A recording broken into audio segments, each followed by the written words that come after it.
Call the Banking, Housing, and Urban Affairs Committee to order and move to executive session because many committees are organizing this morning. Senator Tillis is on one of them, and many of our members need to get to other committee rooms. I will withhold my opening statement until today's hearing. This morning, we meet to approve the committee's rules of procedures, budget resolution for this Congress, subcommittee organization, jurisdiction, and an updated committee questionnaire for presidential nominees for the 118th. I want to thank Ranking Member Scott and his cooperation, his staff, Leela, Catherine, Amber, and Chuck. I want to thank my committee staff, Laura, Alicia, and Jeremy, and thanks to our non-designated clerk, Cameron, who was also with Senator Crapo when he was chair, for his work on these documents and his insights drawn from his years of service to this committee. I want to welcome our new members. Senator Vance is here. Welcome from my state of Ohio. I congratulate our subcommittee chairs and ranking members. They have taken their positions and made their selections. Thank everyone for their cooperation at this markup. Ranking Member Scott and I have worked closely together to advocate for our committee's budget with success and have agreed to clarifying updates to our committee's questionnaire for nominees. I appreciate that good start, Tim, on our collaboration. Ranking Member Scott, would you like to say a few words? Thank you very much. Let me first start my thoughts and my comments with Senator Fetterman. I think we should take a moment and just pray for his health. Thank you. I know that he was hospitalized, and it's important for us to recognize the stress that puts on his family and on himself. So if we could have 5 seconds of silence so we can pray for him.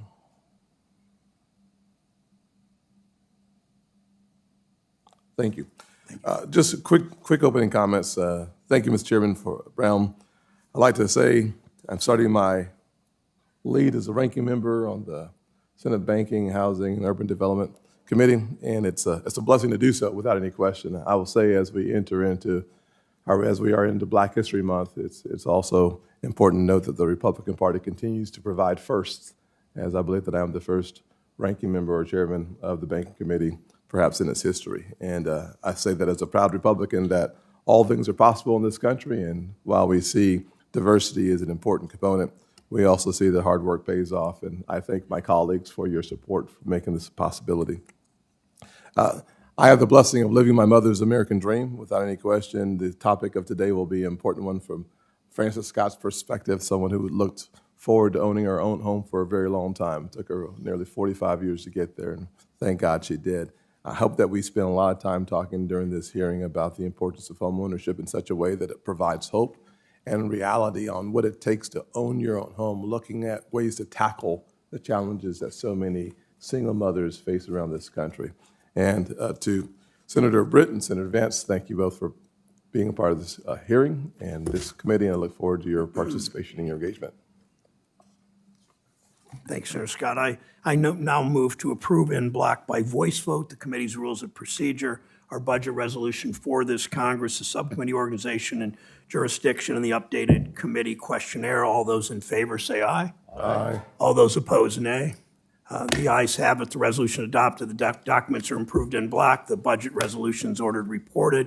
I now ask unanimous consent the staff be allowed to make any technical and conforming changes, and that the Corden rule be waived. Any objection? Hearing no objection, it's so ordered. That concludes our executive session. Thank you to members for being here for this. Come back soon. You can stay if you want. I'm not sure where your binder is. Thank you. Okay, well, as long as you have the papers, okay. Okay.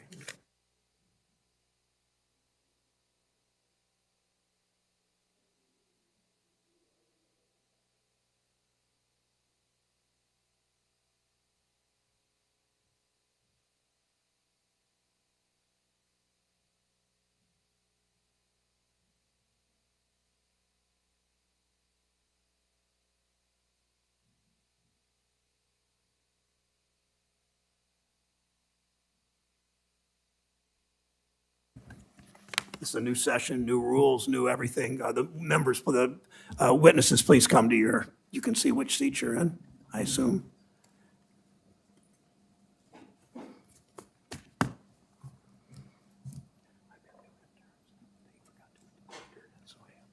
So if I get screwed up in my order of pages, I'll be patient with you. Okay. All the way today, though. Welcome back to many of you, fewer of you, but thank you for sticking around, Jack and Mike. I appreciate that. I want to welcome Senator Scott as the new ranking member of this committee. He's played an important role on this committee for nearly a decade. I also want to thank him for his words about Senator Fetterman. We hope he recovers quickly. He's a good man, and he was put on this committee just a couple of weeks ago. Also, Senator Brett, and my colleague from Ohio, Senator Vance. Ranking member Scott and I have worked closely together to advocate for our committee's budget. We've agreed to clarifying updates. I appreciate the work that he has done. Okay, where am I? Okay.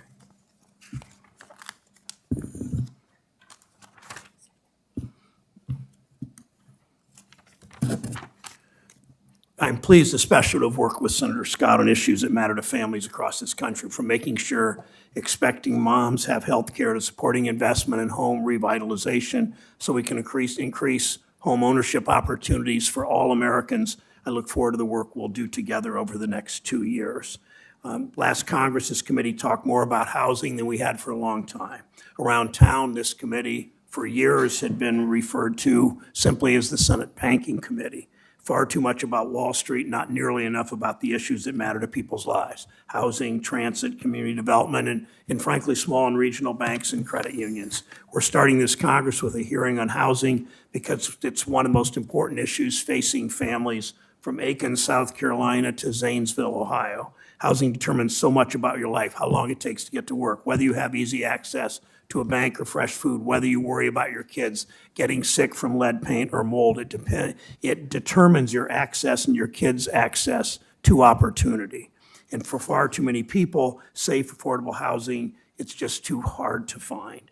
There isn't a day that goes by that I don't hear about the challenges that Ohioans are facing in the housing market. In just the last few weeks, I've heard from Ohio seniors who have lived in the same manufactured housing community for years, sometimes decades, but they're now worried they'll lose their homes after an out-of-state investor bought literally their neighborhood and raised their rents. I've heard from renters in rural Ohio whose rent went up almost 90% in a single year, the same kind of problems that the ranking member has to endure in rural areas in his state. I've heard from city council members and mayors who are excited to have new jobs, bringing economic opportunities for the region, but now they're worried there simply isn't enough housing for new workers, or that existing workers will be priced out, as we've seen happen to teachers and police officers and firefighters. The story's the same nationally. There just isn't enough quality housing at prices people can afford. It's not just happening. It's not happening just in Ohio. Nationwide, we're short an estimated 3.8 million homes, and the gap grows. In Ohio, we're short 50,000 homes. In Senator Scott's home state, it's 12,000. In Senator Sinema's home state, the estimate is 123,000 homes. Because there aren't enough homes, renters and home buyers are stuck paying more every month or living with peeling lead paint or leaks if they can find a home at all. 2021, a record number of renters, 21 million households paid more than 30% of their income for housing, more than 30%. That's about half the nation's renters. Many of these renters work full-time jobs or more than one job, but it just isn't enough. 11 of the 25 most common occupations in the U.S., workers who depend on home health aides, office support staff. Nearly half of the most common occupations don't pay enough to afford a one-bedroom apartment anywhere in the country. More renters are struggling in part because rents have skyrocketed over the past 3 years. Nationwide rents are 25% higher than they were in 2019. Some places rent has gone up even more than that. And while rent growth is finally starting to slow in some places, millions of families are still paying more each month than they would have a year or two ago. That means less money for food. It means less money for childcare. It means less money for prescription drugs. Saving for a down payment is, for far too many families, just simply an impossibility. Combine sky-high rents with higher home prices, with rising interest rates, with too few homes in the market, home ownership looks further and further out of reach for millions of families. And the families who've already become homeowners are feeling the squeeze too. 1 in 5 homeowners pays more than they can afford. That includes families who have to make tough choices about paying their water bills or their heat or their mortgage, and seniors who have to put off critical repairs to keep up with payments on a fixed income. It's not just a problem in big cities or the Pacific coast or Atlantic coast. It's not just a Republican problem or a Democratic problem. It hits every community, rural, suburban, urban, tribal communities, every state in the country. As we heard last Congress, communities from Bozeman, Montana to Tempe, Arizona to Akron, Ohio struggle with the lack of affordable housing. A national problem will take all of us, Senator Scott and I and many others, to work to solve it. Today's witnesses are experts chosen together. Senator Scott's staff and mine worked together. The majority and minority chose these witnesses together. This bipartisan group will help us understand the housing conditions facing renters and homeowners across the country and what we can expect in the months and years ahead. Their insights on the availability, affordability of housing, the barriers to new development of more affordable housing, the unique challenges in rural and tribal communities that Senator Rounds knows so very well in his work with Senator Smith bipartisanly on a number of solutions, will inform this committee's work to make housing opportunities available to families in all 50 states. I look forward to hearing from witnesses today, to working with all of my colleagues, including our 3 new members, to find common ground in addressing these challenges. Senator Scott. Thank you, Chairman Brown. That certainly has been a privilege to work with you when we find common ground. I think sometimes common ground typically leads to common sense, and we have found some common ground between the two of us. We also, very often, I believe, see the same problem. We see different paths to get to the solution. Today is a day where we celebrate bipartisanship, and it may not be every day, but it is at least today. And thank you for working together on consistent witnesses to really understand and appreciate the plight of so many Americans who are suffering through the challenges of home ownership or renting. As I said in my earlier comments, I grew up with a mom who worked really hard, 16 hours a day. We rented through high school. We lived with my grandparents when we were younger, with my brother, my mother, and I sharing a bed and a bedroom in a rented house. And so the problems that we see aren't recent problems. They span back through history. You think about where we find ourselves. So today we have an opportunity to really try to understand why housing in this country has become so expensive and out of reach to so many families. Federal housing policies have long been disconnected from the economic realities that we face. Recent spending bills have contributed to what I call housing inflation, and I worry that continuing to promote irresponsible federal spending does not address affordability challenges. In fact, in many ways, it may be the root. Too much money flooding into our market, leading to incredible inflation, and then the Fed tries to figure out how to tamp down inflation by slowing the economy. This administration likes to talk about the need for more affordable housing, but as we all know, talk is cheap and leads to empty promises. For instance, when President Biden ends federal apprenticeship programs that produce high-paying jobs in the skilled trades, he shouldn't get to bemoan the lack of construction workers. Or when he fails to address domestic supply chain bottlenecks, he shouldn't feign surprise when construction materials takes months to arrive at job sites. Threatening builders and housing providers with the possibility of rent control will only further increase the gap in housing supply. For decades, Washington's response to housing challenges has simply been more spending. We need to end this cycle and stop spinning our wheels. While the trillions spent on numerous federal housing programs were well-intended, I don't doubt that, the net result, however, has made no meaningful and lasting impact on home ownership rates, especially as we see burdensome regulations push closing costs higher and higher, making the path to home ownership even more difficult. For African American families in particular, the home ownership rate remains unchanged since 1968. Unchanged, the year the Fair Housing Act was signed into law. For too long, assistance programs have served as subsistence programs for the most vulnerable Americans. It's past time to rethink the tax and spend strategies that keep families trapped in generational cycles of poverty and find real solutions to meaningfully impact households, breaking that cycle of poverty. Government must begin responsibly helping families rather than doubling down on programs that fail to generate modest results. We need to leverage the successes of American capitalism by encouraging private investment in the housing sector and eliminating needless barriers that artificially restrict supply. And most importantly, we should remember that effective housing policy is driven by communities. It is critically important the federal government encourages local solutions to uniquely local problems. These ideas are common sense and shouldn't be controversial. I sincerely believe Republicans and Democrats should be able to find common ground on many of these important matters that impact the American people. I thank Chairman Brown for working together on building this consensus panel, as you said earlier. With that, I would like to welcome the witnesses, and I look forward to your testimony. Thank you, Senator Scott, and thank you for your comments about common ground as we are beginning to find. So thank you for that. I'll introduce the three witnesses. Dr. Christopher Herbert, from left to right, is the Managing Director of the Harvard Joint Center for Housing Studies. He's a lecturer at the Harvard Graduate School of Design in the Department of Urban Planning and Design. Welcome. Dr. Robert Dietz is Chief Economist, Senior Vice President for Economics and Housing Policy at one of the most important housing organizations in the country, the National Association of Home Builders.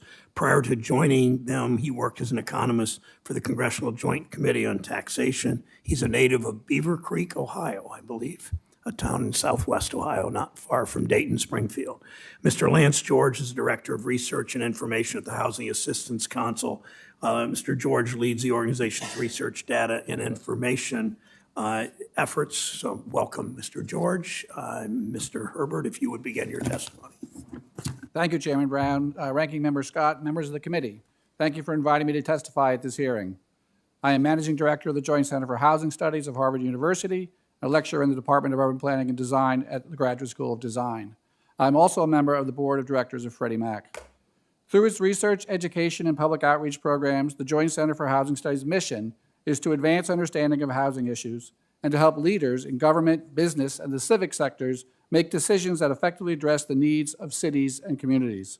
For more than 3 decades, we have published our annual State of the Nations report, and I'm pleased to have the opportunity to share our work with the committee today.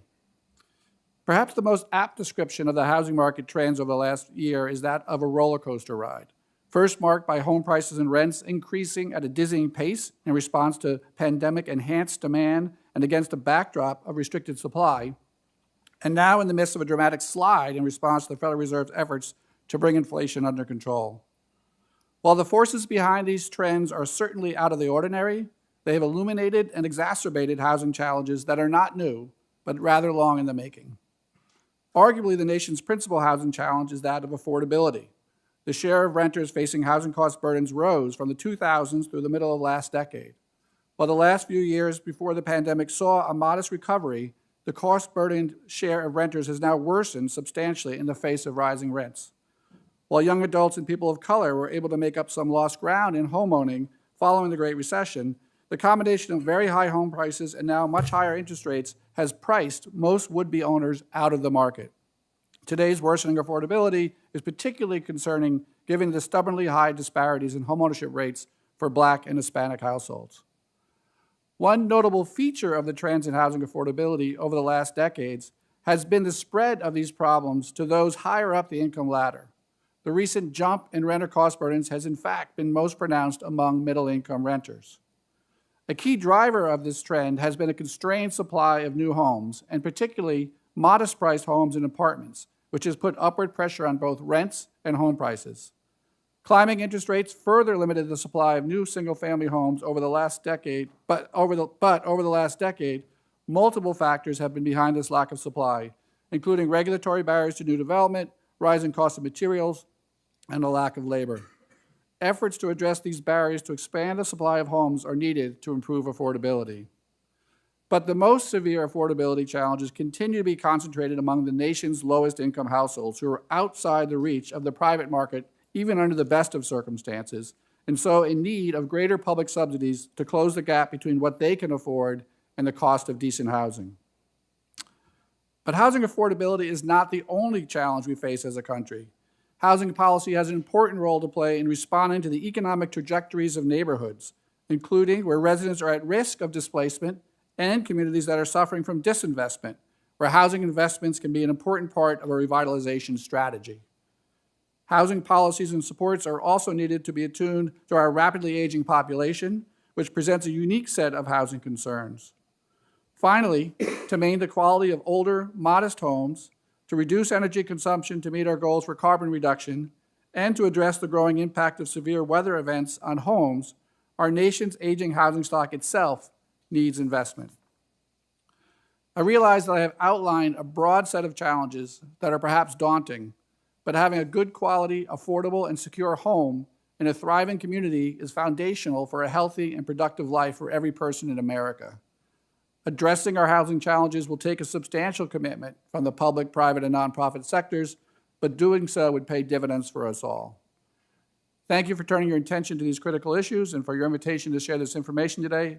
I look forward to addressing any questions you may have. Thank you, Dr. Herbert. Dr. Dietz, welcome. Chairman Brown, Ranking Member Scott, and members of the committee, thank you for the opportunity to testify today. My name is Robert Dietz. I'm the Chief Economist of the National Association of Home Builders. NHB is proud to have the opportunity to testify before you today, and we applaud the committee for making housing the focus of its first hearing at the 118th Congress. I look forward to sharing our views on the state of housing and the barriers our industry faces to increasing the production of both for-sale and for-rent residences. The primary and persistent challenge of the residential market in 2023 is a lack of attainable, affordable housing in both the single-family and multifamily markets.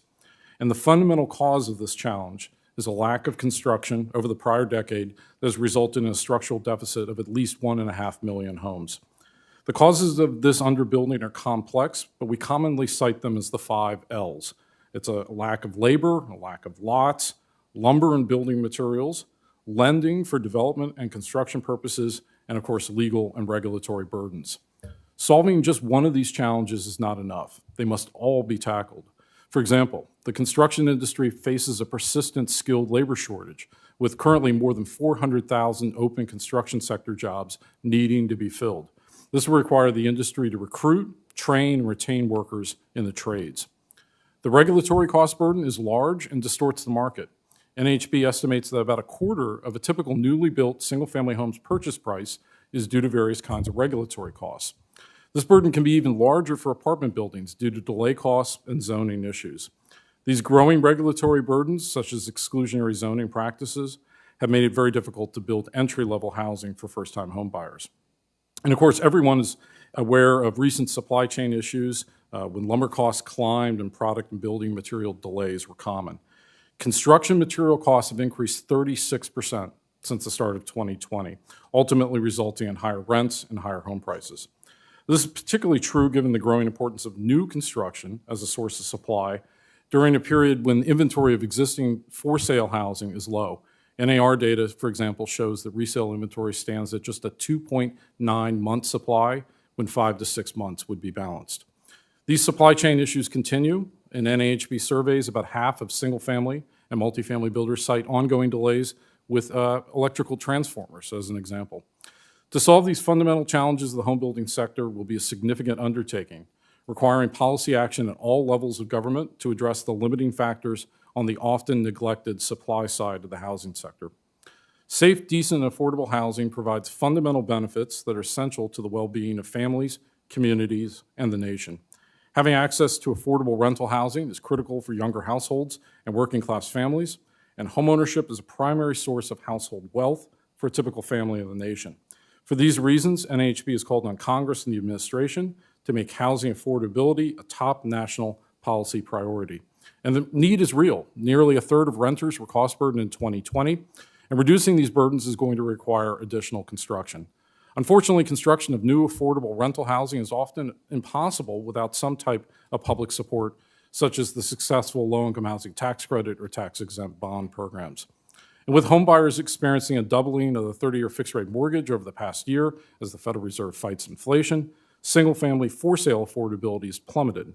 According to the NHB Wells Fargo Housing Opportunity Index, just 38% of new and existing single-family homes are affordable to a typical family with median income of $90,000.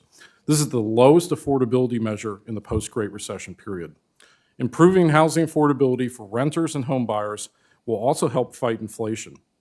With these goals in mind, Congress should pass legislation that will help the home building industry increase much-needed housing supply, and helpful policy will focus on the supply-side challenges I've identified today.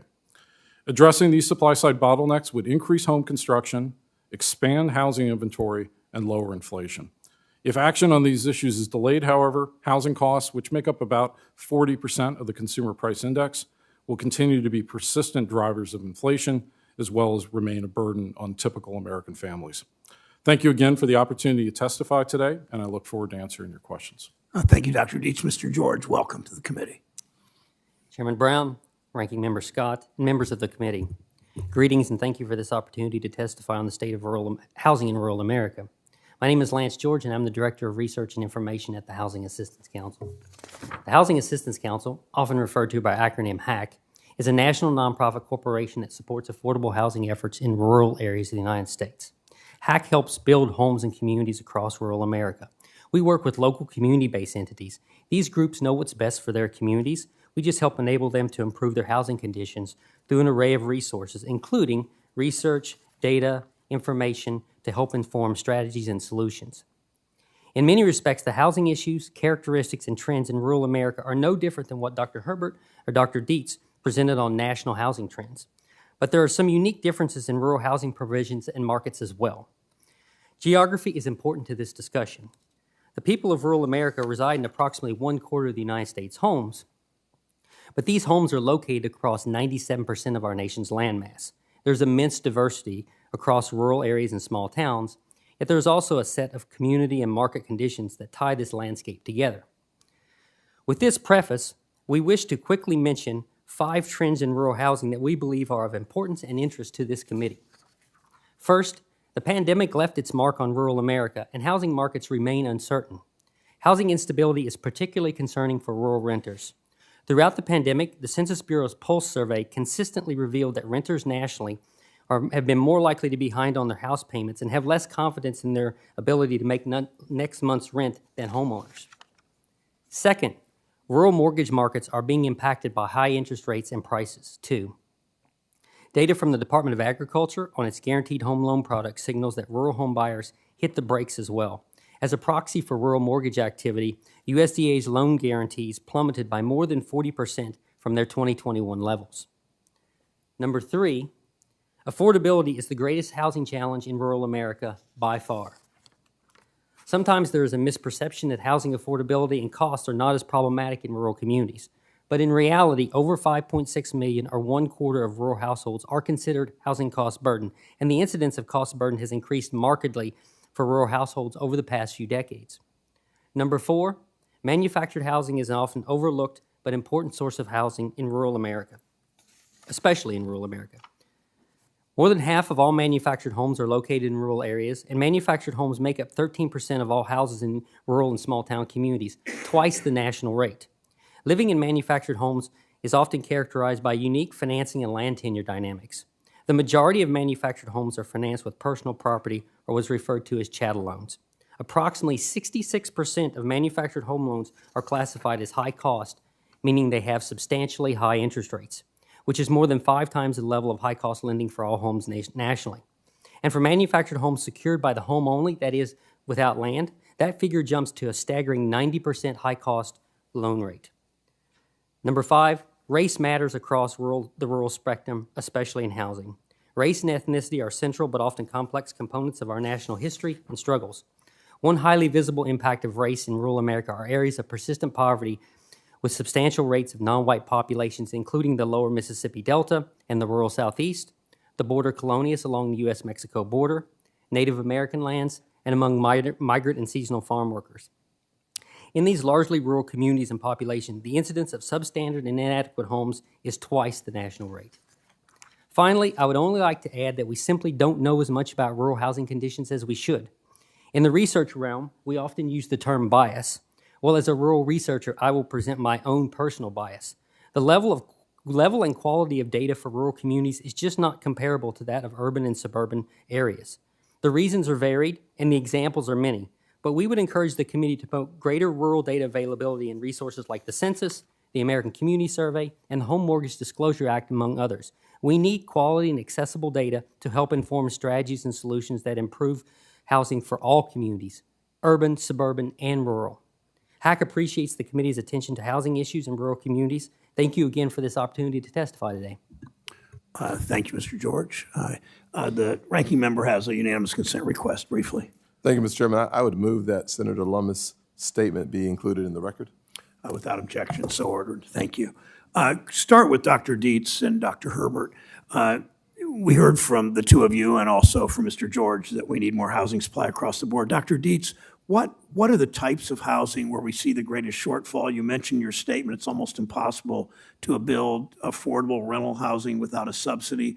What people are most likely to be priced out? And speak about that for a moment, if you would.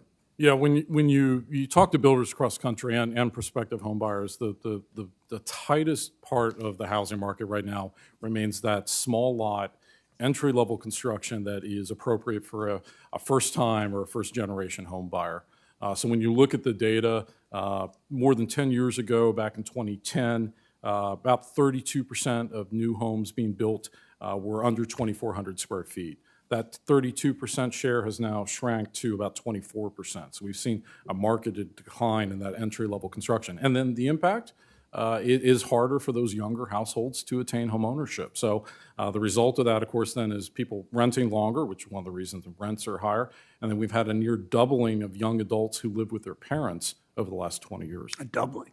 A doubling. It's gone from 1 in 10 25 to 34-year-olds to 1 in 5. And that's over a 20-year period. That's over a 20-year period. So these are longstanding issues. Dr. Herbert, comment, if you would, on my question, your thoughts on it. Yeah, I would agree with what Dr. Dietz said. I think the shortage of single-family, particularly starter homes, is really important. He used the metric of 1,800 square feet. If we go down to 1,400 square feet, that was a very common home in the early 80s, and now it's low single digits.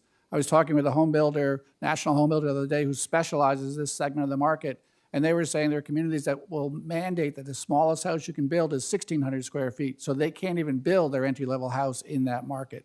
So that restriction on building those starter homes is key. Dr. Dietz has also talked about the need for more townhomes and condos. That's a segment of the market that has really been missing, too, as an affordable entry point. And I would just also highlight the need for more modest-cost rental housing. What we've been building mostly over the last decade has been very large, prime location, multifamily housing downtown, which has been needed, but it's very hard to build at an affordable price point there. So it's really, we need to have lower density housing in the suburbs, but still making use of land that provides a kind of garden apartment style housing we used to build, more modest rental housing as well. That comment you made about 1,600 and 1,400, I would, not in this hearing now, but I would like to explore that more with you, that it could answer some of these problems, I think. So pretty interesting comments. Dr. Herbert and Mr. George, you both talked about home repairs as a tool to help lower income homeowners and seniors. Talk about the benefits of home repairs, most importantly, what resources can make those repairs affordable for families with limited income. Start with you, Mr. George, then you, Dr. Dietz. Thank you, Senator. I think home repairs are important, particularly to older population in the United States. And as you know, the population in rural America is just older than the nation as a whole, and is maybe a harbinger for things to come nationally. But oftentimes, older Americans need resources and the ability to repair their homes. And I think there are several resources that come to mind. One notably I would like to reinforce from the work that the Housing Assistance Council does is that capacity among local housing providers is extremely important.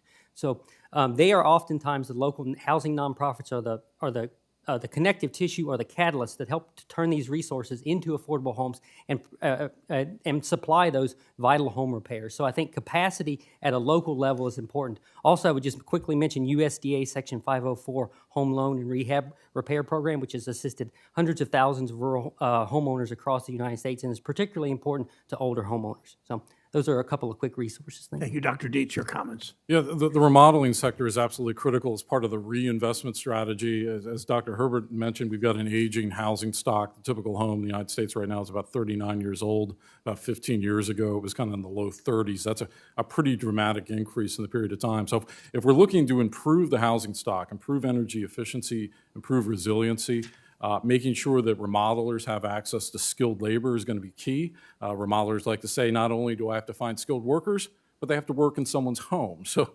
finding those additional workers is important. And I think policy tools can play a role. The Section 25C and 25D energy efficiency tax credits are good tools, but making sure that people can access cash out refi mortgages to get capital, we reinvest in those homes. That's really where the low-hanging fruit is when it comes to improving our housing stock. And Dr. Herbert, would you answer that question too? But I want to, just because time's limited, if you'd work in an answer to this question also.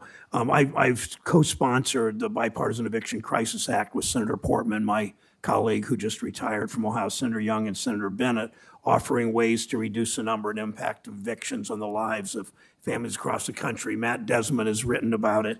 And so if you would also answer what lessons can we learn from the Emergency Rental Assistance Program as we continue to work to reduce evictions? Thank you, Senator. Briefly on the remodeling question, I would echo what my colleagues have said and highlight the fact that we have an older housing stock. We also have housing that is in need of energy retrofits. And as you mentioned in your original question, an aging population that needs housing that's adapted to meet their needs with mobility and other ways to keep them safe. In terms of how, I would highlight the importance of grants, particularly for very low-income households who may not, particularly elderly households who may not have the ability to take on loans. And I would also highlight the need for technical assistance for people to be able to assess the need and help find a contractor and make sure the work is done well. In terms of the Emergency Rental Assistance Program, I think it's really, the evidence is quite clear that the program was enormously helpful in keeping people, keeping renters in their homes, and at the same time also enormously helpful for landlords who were suffering from lost rental payments. More than 3 million renters have received assistance from that program. It's been remarkably well targeted. Some 2/3 of those assisted have been earned less than 30% of area median income. Another 20% earned between 30 and 50%. And what we saw during the pandemic, enormous concern that we were going to see evictions go through the roof. And what we found from the data from Eviction Lab in Princeton is that, in fact, evictions stayed very low, in part because we had a moratorium, but that emergency rental assistance was really critical in making sure that people could stay stably housed. Thank you. Those comments were really important. Senator Scott. Thank you, Mr. Chairman. Mr. George, your comments about the harbinger of things to come as it relates to the aging population, aging housing stock, and the needs going forward. I think we could have an entire hearing on the importance of aging in America. I think it's by the year 2040 or so, 1 out of 5 Americans will be over the age of 65. We've got real challenges coming in what we need. Would you agree to that? I agree, Senator. Thank you. And we have a lot of work to do on that topic. I'd also want to reflect on a little bit the importance of good government policy versus bad government policy. I think Dr. Thomas Sowell said it really well when he said that the goals of rent control and its actual consequences are at opposite policies. I think that's well said, and I oftentimes wonder if all of the great minds can use common sense when it comes to delivering reality. Does reality actually marry the comments? And Dr. Thomas Sowell's comments, I think, are best reflected in the Twin Cities, in St. Paul and Minneapolis. In St. Paul, Minnesota, we saw rent control go in. And when that happened, the census data showed that there was nearly an 80% drop in construction. Next door, Minneapolis did not follow in that suit, and we saw construction permits increase by nearly 70%. Stark example reinforcing the words of one of the greatest economists in my mind of all time. Despite the overwhelming evidence and wide consensus that rent control or rent stabilization depresses supply, exacerbates discrimination, reduces both quality and safety, and makes housing less affordable, amazingly, this administration has chosen to evaluate the feasibility of adopting such policies. Dr. Dietz, how are renters impacted by policies that forbid landlords, including mom and pop landlords, from setting rents at market rates? Yeah, I think most economists would agree that rent control type policies basically act as a tax on supply in the long run. So they're counterproductive in the sense that the ultimate solution to all the challenges that we're talking about today is adding additional supply. So whether it's rent control or other harmful regulatory policies that show up at the local level, they drive production elsewhere. And what we've seen in the last 10 years is those communities that have been able to add affordable housing stock, whether it's for renters or for home buyers, they attract businesses, they attract jobs. I mean, Columbus, Ohio is a good example of that with the new Intel facility. So it's getting that regulatory burden, whether it's at the federal level or the state and local level, as low as possible so we can add the stock necessary to house that workforce housing. Do wealthier households or poorer households end up struggling with the consequences of these bad policies, as I would describe them? Yeah, I would echo some of the data that Dr. Herbert mentioned, which is that if you look at the housing cost burdens, whether for renters or home buyers, they tend to be concentrated among lower income individuals. And as we said earlier, if you talk about the housing that's most difficult to build, it's that smaller lot, slightly more dense, walkable type housing that's appropriate for renters or first-time home buyers. And that's where the regulatory burden emerges the hardest, and it's the kind of housing that's most difficult to build. The chairman and I both really, when we heard the 1,600 square feet, we both said, wow, and 1,200 is darn near as bad. My mother's first house that I talked about earlier was 1,082 square feet. And so if that's not even possible in some areas, it's just ridiculous. The prices of housing per square foot now has never been higher. If you have to have a minimum square footage to build a house, you're talking to first-time home buyers, and you're just saying, please don't bother thinking about being a part of the American dream. Offensive from my perspective. Dr. Dietz, you also mentioned exclusionary zones. Talk to me for a minute about that. Yeah, so exclusionary zoning are policies I think economists of the left and the right both agree are inefficient. That's things like minimum lot size requirements. Yep. They basically say, okay, if you want to build that 1,400 square foot house, it's got to be built on a half acre or larger lot. In fact, if you look at the data for New England, the typical lot size of a newly built home is 0.9 acres. It's almost a full acre. Well, you can't build entry-level housing if you've got those kinds of zoning rules. So whether it's zoning rules or federal regulatory policies, what it's done is made it much more difficult for those first-time home buyers to attain home ownership. I'm running out of time, which is something you'll have to get used to, Mr. Chairman. But I'll just say this, as a guy who used to run a county, chairman of Charleston County government, many of the issues that we're grappling with here in Washington really are local issues. And one of the reasons why I asked you about exclusionary zoning is because it is uniquely and specifically a local issue that many parts of the country face. The truth is, though, that we need to be able to bifurcate our responsibilities versus somebody else's. Perhaps we can send smoke signals, but the truth of the matter is some things need to be challenged on the local level and not here in Washington. Thank you, Senator Scott. Senator Menendez of New Jersey is recognized. Thank you, Mr. Chairman, and let me congratulate the new ranking member on his new position. Take your time. If the chairman lets me, I will. And thrilled to also now have him as a member of the Senate Foreign Relations Committee, which I just came from. So we look forward to seeing you there as well. Flooding is one of the most expensive and most frequent natural disasters in the United States. Despite this, just 4% of Americans have flood insurance. With climate change bringing heavier rainfall, stronger hurricanes, we need to ensure that flood insurance remains affordable and homeowners are financially protected. But last year, FEMA implemented a new premium methodology for the National Flood Insurance Program that will lead to higher premiums. The agency itself has estimated that premium increases will cause 1 million policyholders to drop coverage and therefore dilute this already small pool. And to make matters worse, there is little transparency about how FEMA is pricing the premiums, leaving the construction industry in the dark about how to optimally build flood-resistant homes. So, Dr. Dietz, how have home builders been impacted by FEMA's new premium system, and what would be the long-term effects for coastal communities if flood insurance becomes too expensive? Yeah, thank you for raising this issue, Senator. This is something you hear about from builders across the country in terms of not just the direct effect in terms of home buyers and their costs of higher insurance premiums, and clearly flood insurance is an important part of making sure that we can build housing in areas where you've got job creation and economic activity.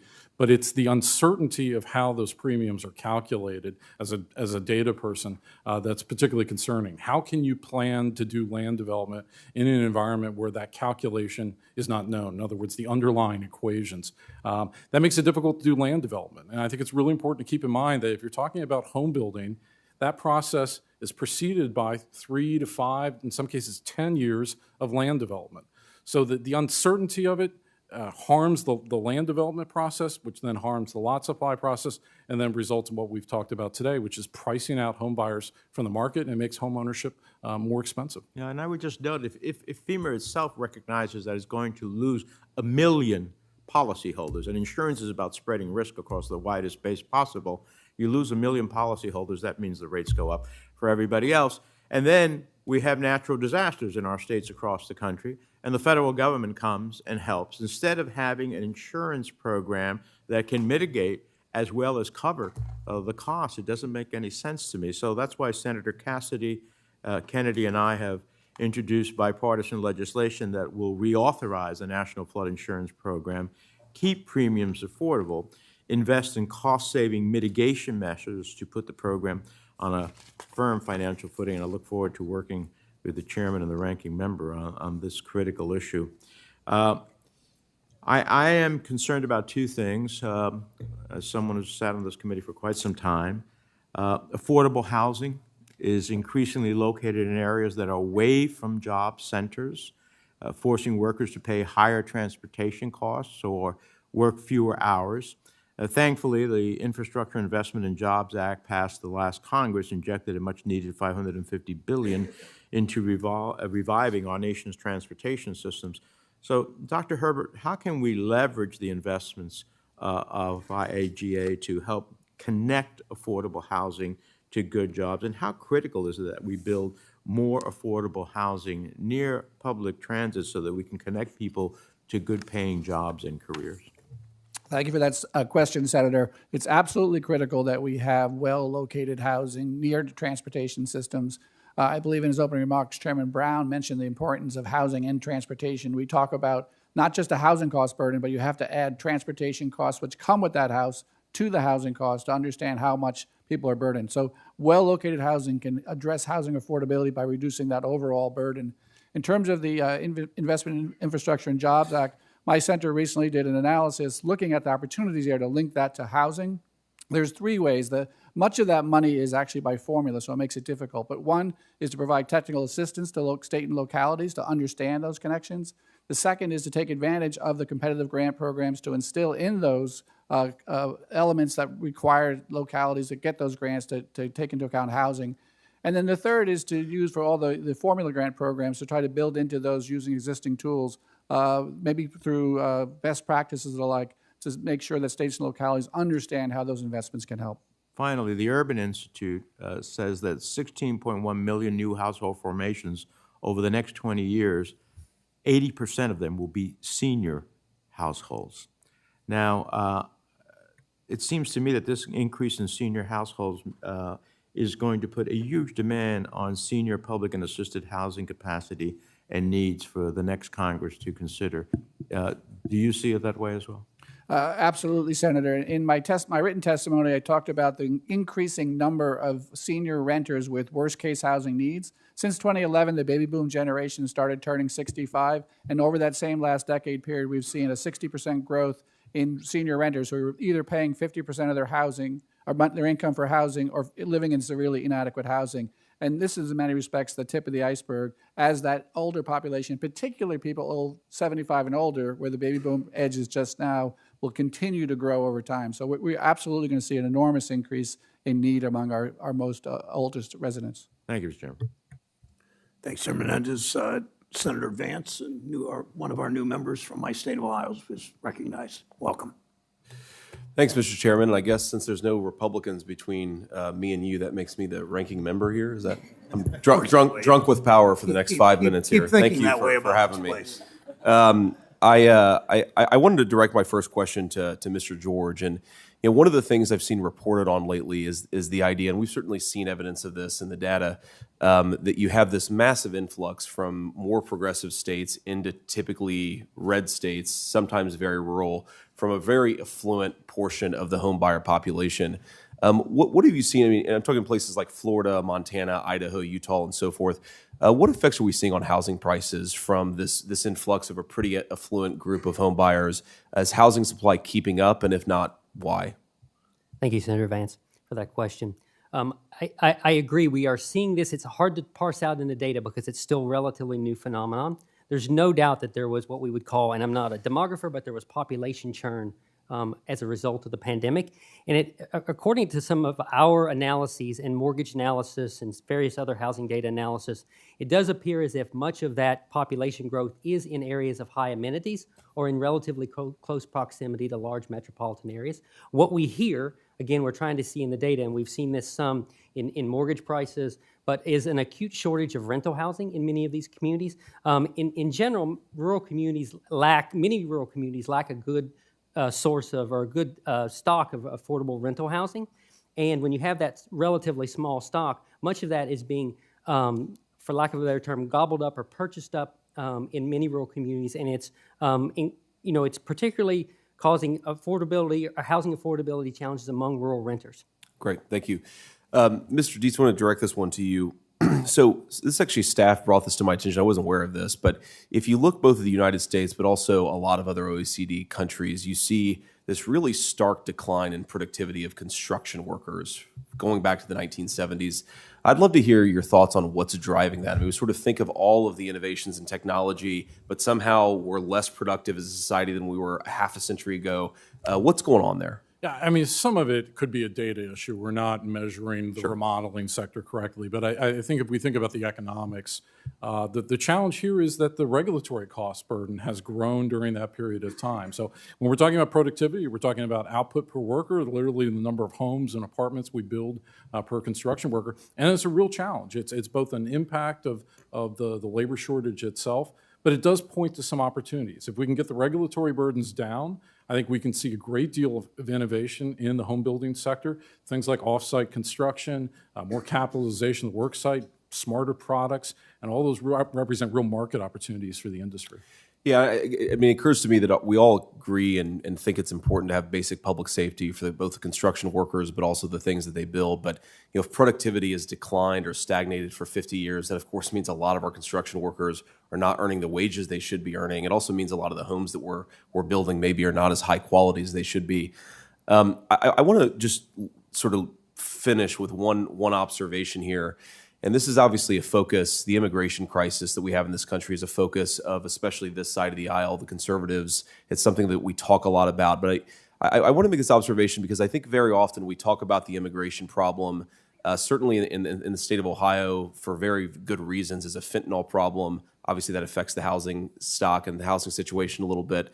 But it's mostly a human problem, just the basic misery and the death and destruction caused by it. We talk about it as a law and order problem. But I want to plant the seed both for our colleagues on my side of the aisle, colleagues elsewhere, and also for those of you who are interested in this issue, that if you think about what it means to have 20 or 25 million undocumented illegal immigrants in a country in a situation where we're not building enough housing, that puts incredible pressure. You have way more buyers for way fewer homes, and that puts incredible pressure on home buyers and people who just want to live a good life. I'm a very strong believer that we should think about our immigration problem and our immigration crisis as an economic problem as much as a cultural or law and order problem. Immigration in this country right now, illegal immigration in this country means wage theft in the form of competition for jobs from lower wage, migrants. And in this instance, in the context of housing, illegal immigration means theft of the American dream of housing when you have 25 million people who shouldn't be here by law competing with American citizens to buy their first home, to rent a home. And that is a major problem that we should be talking more about in the context of the immigration crisis. That's it. Thank you. Thanks, Senator Vance. Senator Warner from Virginia is recognized. Well, thank you, Mr. Chairman. Let me also welcome our new members as well. I'm not going to ask a question on my first comment. This is much to share, I would like to share with all of you. We'll send you some materials and from my colleagues. I mean, lots of indications about the racial wealth gap in this country, particularly between black households and white households. Last Congress, we had I think, a relatively innovative approach that said, let's look at first-generation, first-time home buyers. By definition, that's about 60% roughly people of color. And if you qualify for that traditional 30-year mortgage and you fit into this category, you'd have to start at a relatively small basis. Rather than giving you a 30-year mortgage, we'll give you a 20-year mortgage and the payment schedule will be based on 30. So it's a indirect subsidy. But what it does for that first-time home buyer is it literally allows them to accumulate equity at almost twice the rate, just the plain math at a 10-year basis. And I think as we think about wealth gap, creating that equity in an attainable manner is, I think, at least part of the solution, number one. Number two, and I want to get a quick response, I've got a third question, or third point I want to make is, I'm a big advocate around tax credits along the supply side. I think everyone, you've all mentioned, we have really a huge supply issue, particularly for affordable housing, low and moderate income housing.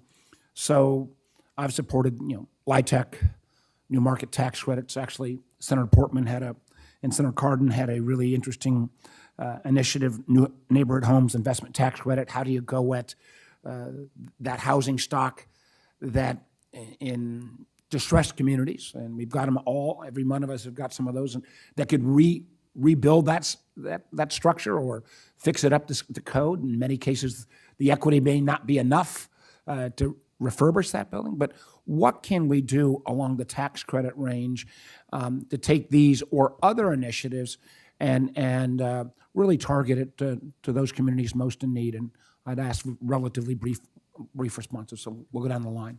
Senator, I would second that endorsement for the Neighborhood Homes Investment Act that would close the gap between what it costs to build housing and the market rate. And it's necessary to prime the pump in these areas where demand has fallen. So I think that's an incredibly important use, both for rehab and new construction. So I would just second that. Yeah, consider expansion and refinement of the low-income housing tax credit. It is the most successful production program for improving rental affordability. On the homeownership side, consider taking the now modified mortgage interest deduction after the 2017 Tax Reform Act and converting it into a broad-based homeownership credit that can be claimed whether you're an itemizer or not. That would help on the homeownership side. Interesting suggestion. Thank you, Senator. As we noted in our testimony, there's a dearth of good quality rental housing in many rural communities, so production at any level, the tax credit is one of the largest rental production programs in the United States. It doesn't work as well in some rural communities for various reasons. I'm not an expert on that, but I would just say we need production in rural America of any scope. Thank you. And I strongly support all three of these. And Mr. Chairman, I tell you, I think there's a number of our colleagues on the Republican side that are interested on the supply issue around the tax credit, and I'd welcome folks like our new colleague to join in that discussion.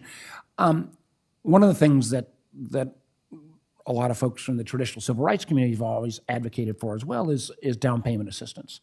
I'm not sure that's going to take place for the current makeup in the House. So one of the things I've been trying to explore, and again, I'll throw it out, would like your quick responses, but if we could get a longer response, is and as we think about how we keep healthcare workers in rural communities, for example, I'm interested in the idea of giving an appropriate incentive for an employer to provide a tax-assisted down payment assistance that might, to that employee, come in on a tax-free basis. Help with that down payment, help retain that workforce. Have any of you done any work around employer-based tax credits in terms of down payment assistance? Senator, I have not, although I have certainly heard of employers who are struggling to get employees into their markets. Most of the initiatives I've heard have been focused on the rental side, but I think that adapting this for the home ownership side would have a lot of benefits as well. So I think employers have a need and an incentive to participate. And our research has tended to focus more on the supply side, but where employers get involved in the housing market is making sure that builders in those markets can construct and add supply to the marketplace because they know they don't want to expand in markets where housing's not available. Thank you, Senator. I would only agree with the other two commenters and also note that we hear anecdotally to some degree that businesses that want to move into rural communities don't have a good supply of housing across the spectrum for low, moderate, and But higher if we could income. combine that supply with some of our existing tools, but also with some level of down payment assistance, you've got a great retention tool. You have a benefit to workers in distressed communities. And I'm going to do some work on this, Mr. Chairman, and would love to work with you and others on both sides of the aisle to explore this. Thank you, Mr. Chairman. Thanks, Senator Warner. The lady from Alabama, Senator Brett, for her first hearing is recognized. Absolutely. Mr. Chairman, I want to thank you and the ranking member for your warm welcome today at my very first hearing. It is certainly an honor to be on this committee, and I look forward to being a very productive and active part of it. So thank you. So my first question is for Mr. Dietz or Dr. Dietz. We know the Biden administration has actually put in more rules and regulations in the first 2 years of their administration than Obama did in 8. When we look at that, it undoubtedly contributes to inflation and to stifled economic growth across the board, and I believe the housing sector is no exception to that. I understand the regulations add cost to building homes, 25% of the cost of constructing a single-family home and 40% of a multi-family home due to regulations. So I know that you face regulations both at a state and a local level, and I wanted to know if you could share some of those existing regulations that are really driving up cost for home buyers. Yeah, I think a good example at the federal level is the Waters of the U.S. rule, which is both confusing but adds costs, makes it difficult to bring land to market, takes longer, provides a lot of money for consultants to do studies, but provides that uncertainty during the land development process that can take 2, 3, 4, 5 years. At the local level, we already talked about zoning rules, but you also have rising impact fees, delay requirements. Just the delay itself of getting land approved, construction projects approved, all of that results in higher rents and higher home prices. So if we're really serious about tackling housing affordability, we need to find ways to reduce the red tape and bring homes to market faster. Absolutely. Well, given those hurdles, can you tell me, is it harder, single-family homes, multifamily homes, who have been impacted more by this ultimately? Well, if you listen to builders enough, which I do, I travel across the country a lot, they will say all of us, right? It's not necessarily a competition. They're all sort of challenging in their own ways. Multifamily, it's more density issues. With single family, it's concerns about land supply and lot development. With remodeling, it's the skilled labor shortage. But if we're looking at low-hanging fruit to improve the availability of housing in the country, reducing housing regulatory costs is a big way to get there. And you're saying home buyers across the board are impacted? Yeah, I probably disproportionately affects first-time buyers, first-generation buyers, because again, that entry-level construction, that townhouse construction is difficult too. That sort of light touch density, but generally speaking, it is driving up the cost of all forms of housing. So it's people that want to start the American dream that are being stifled by this. So the past 2 years, inflationary policies of the Biden administration have compounded the naive belief that the inflation would be transitory. We've seen it hit us everything from groceries to gas, and obviously home buying is no exception to that. The past year alone, the Federal Reserve has raised the Federal Reserve fund rates nearly 5 percentage points, and that's materially impacted the price of housing, driving up borrowing cost and monthly mortgage cost to the average American home buyer. What is your outlook of the housing demand, and how does that impact the expected housing construction in the next, I'd say, what do we see in the next 2 years, maybe 5 years, 10 years? Yeah, right now we're in a bit of a downturn, as Dr. Herbert talked about. Our expectation is that single-family construction and multifamily construction are likely to decline this year.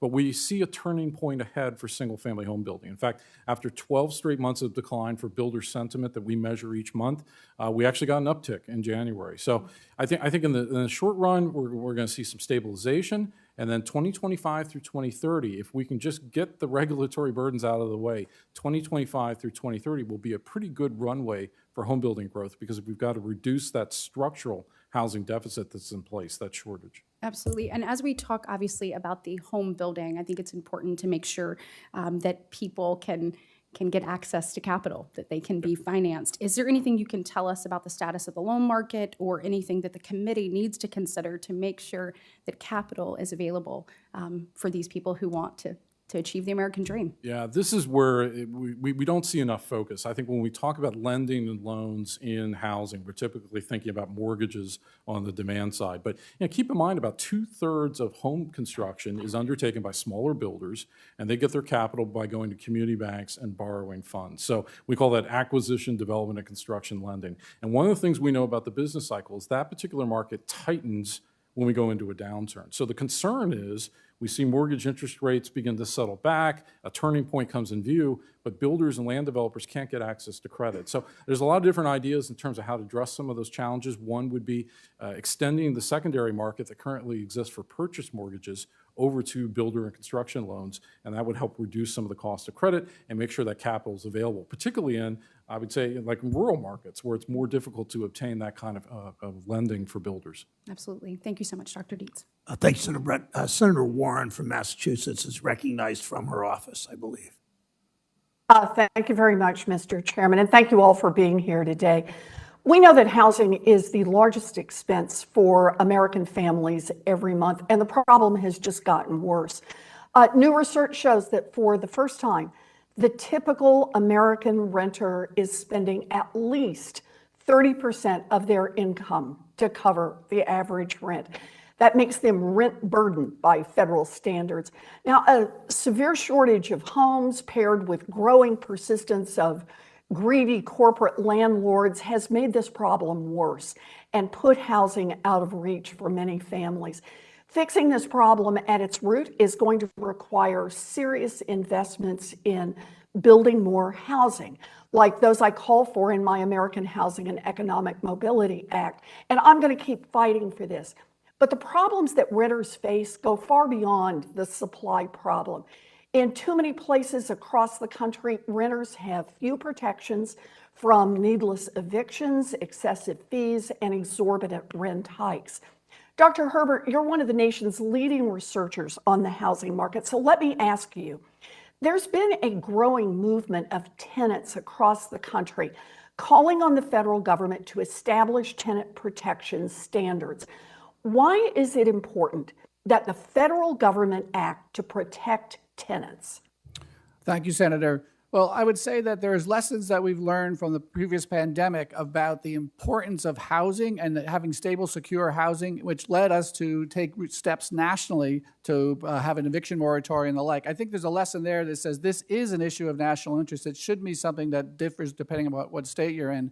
The other precedent I would point to is in the mortgage market, where we have a number of federal statutes, RESPA, TILA, ECOA, that all relate to making sure that home buyers across the country, wherever you live, are treated fairly in the market. So I think there's very similar parallel there between homeowners and renters. Yeah, that is a really important point. And it's part of the reason that I led a letter with Congressman Jamal Bowman, joined by 47 of our colleagues, calling on President Biden to take executive action to protect tenants and bring down rental costs.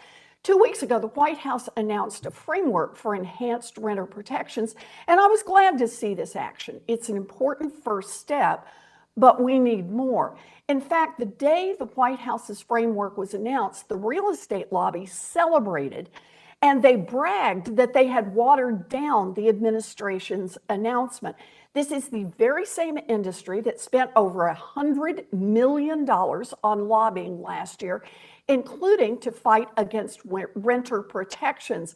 And at the National Apartment Association, the organization that lobbies on behalf of corporate landlords, said, quote, "What we can say with certainty about the Biden administration's blueprint for advancing a renter's Bill of Rights is that NAA's advocacy helped avert an executive order." Now, Dr. Herbert, what does it tell you that the landlord lobby is celebrating an announcement that was purported to be about protecting tenants?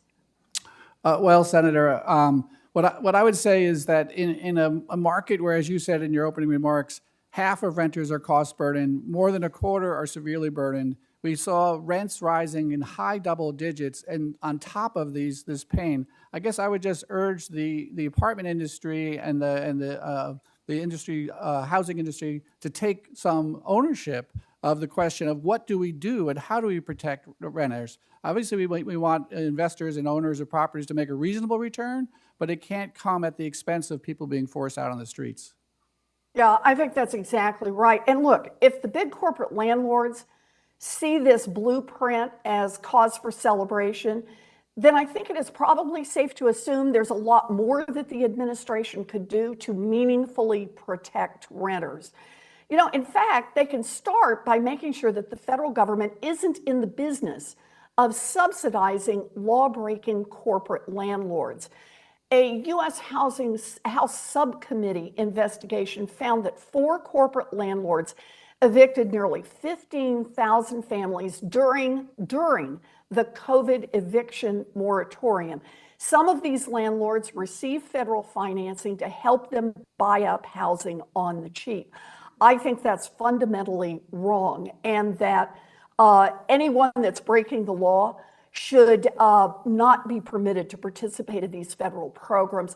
So I just want to say thank you to all of you for being here. Thank you, Dr. Herbert. The administration has an obligation to ensure that agencies are using all of their authorities to protect families' access to housing. And where the agencies lack the tools to forcefully protect renters, then I look forward to working with my colleagues to pass legislation to get them the tools that they need. It's going to take an all-of-government approach to bring down housing costs for American families, and it's time for us to get to work on this. Thank you, Mr. Chairman. Thank you, Senator Warren. Senator Van Hollen of Maryland is recognized. Thank you, Mr. Chairman. Thank all of you for being here and for your testimony. Dr. Herbert, I have a number of questions for you relating to housing vouchers, because I agree with the strong sentiment that we have to get at the supply issue. Obviously, that's fundamental to making sure that we have more affordable housing, and I look forward to working with everybody here on creative solutions to that. But while we need to start that right away, it doesn't address the issue right away. And we do need more, in my view, affordable housing vouchers. I know you've testified about this in the past and written about it in the past. I've introduced legislation over the years that we're going to continue to push for. It's a bipartisan bill. It's called the Family Stability and Opportunity Vouchers Act. It really does 2 things. Number one, it would provide more affordable housing vouchers, period, so more people would have access to affordable housing. But the opportunity part of the bill is important. It is focused on families with young kids, along with mobility services, to really provide opportunities for more upward mobility, as the name indicates. Could you talk a little bit about the need for additional housing vouchers and how they can also be used to achieve a greater opportunity for families? Thank you, Senator, for that question. I would say we absolutely need more subsidies, and I think we need to have a balance of subsidies. We talk a lot about today about supply, but you're right. Housing vouchers are more immediate, and they also address issues around access to a broader range of communities. And thinking about different market conditions and places where we have a tight supply, vouchers may be challenging to use, but other places we have plenty of housing. And as your bill points to, I think there's both a need for more vouchers but more supports. There was a study done by Opportunity Insights in conjunction with King County in Washington State, where they provided counseling to voucher holders to open up the range of information they had about communities. And they found an enormous increase in people coming from urban areas to looking and considering moving to higher opportunities areas. That counseling helped, that information helped, support for moving costs helps, and also engagement with landlords. It's important to have landlords who understand the program and are willing to engage to it. So I think if we're really going to make vouchers work, to have this ability to move to opportunity, we have to provide information and supports to make it happen. No, I appreciate that, and as you indicated, as I said as well, this is a bipartisan initiative because it accomplishes those twin goals. Can you talk about the challenges that we continue to face where there are some homeowners that discriminate against those who are using vouchers. Obviously, if we're going to work to try to make sure that there are more opportunities here, we need to make sure that that people aren't discriminating against those who are using a voucher as part of their rent payment. Yes, Senator. And, in a number of states, they have passed so-called source of income discrimination laws, which make it against the law to be able to say, I refuse to rent to you because of how your rent is going to be paid. But in many states, those protections don't exist. Landlords in those cases may decide they won't rent to Section 8 vouchers, effectively closing off a whole range of the housing stock to those folks. So expanding those protections are a really important part of making sure the voucher program can be used. And I will say that there are ways in which the program can be challenging for landlords. So I would have a carrots and stick approach, where if you're going to do that, it also would make sure that you're addressing the concerns landlords have about quality inspections and the like. Doing both is important, but certainly starting with don't discriminate is an important first step. Could you talk? I'm happy to look at both, a requirement that people not discriminate based on source of income, but also what are some of the carrots that you think that need to be applied? Well, I think help with the property inspections and making sure that those aren't, there's a whole set of quality standards that can be, somewhat inconsequential. Matt Desmond's book, Evicted, talked about an inspector looking for a shower curtain as a step. So I think making sure that that process is not unduly cumbersome for the landlords and the like. So I think it's really a question of looking at it also from the landlord's perspective to say, how can we make this process simpler and less fraught for them? Got it. Do either of the other witnesses have any comments on this? Dr. Dietz? I would just issue a bit of caution. NHB has been supportive of voucher programs. We think they're important, but a voluntary participation in the program is better. Keep in mind, for typical multifamily owner-operator, they tend to be smaller businesses. So as you layer additional regulatory requirements on, it does increase the cost of housing and therefore deters investment in the multifamily sector. Right. Just a quick follow-up, but just so I understand you agree that we should have a principle of non-discrimination by landlords based on the source of income of the tenant. Do you agree with that principle? In principle, but not in terms of requirements of rules. And the complexity of it is particularly difficult for owner-operators. No, I think this is, as I understand Dr. Herbert's point, in terms of more incentives. The idea would be to address, we agree on the principle? Sure. But understanding that there could be additional administrative burdens that someone has to go through. If we're addressing that issue, I'm assuming that you would support enforcing the principle. Our preference on incentives would be to expand the low-income housing tax credit program because that increases supply. Well, no, as I said at the outset, I strongly support that and would like to see an expansion of that as well on the supply side. But we also have to address this immediate issue. Thank you very much, Mr. Chairman. Thank you, Senator Van Hollen. Senator Scott and I each have one question, one more question, then we'll wrap up. Mine's to Mr. George. HAC found that affordable rental units developed under USDA's 515 program have been exiting the program when their loans mature at a faster rate than predicted. In the coming years, 515 buildings that are home to thousands of families and seniors may be eligible to leave the program. What would the consequences be for rural renters in states like mine, where there are a number of them, if we just let these affordable 515 units exit the program? What do we do then to preserve affordable housing? Thank you, Chairman Brown. Just to go back into the larger discussion we had on the importance of rental housing, but a dearth of good quality rental housing in many rural communities. And this particular source of rental housing, if you go into a community, it's oftentimes among the best rental housing in a rural community.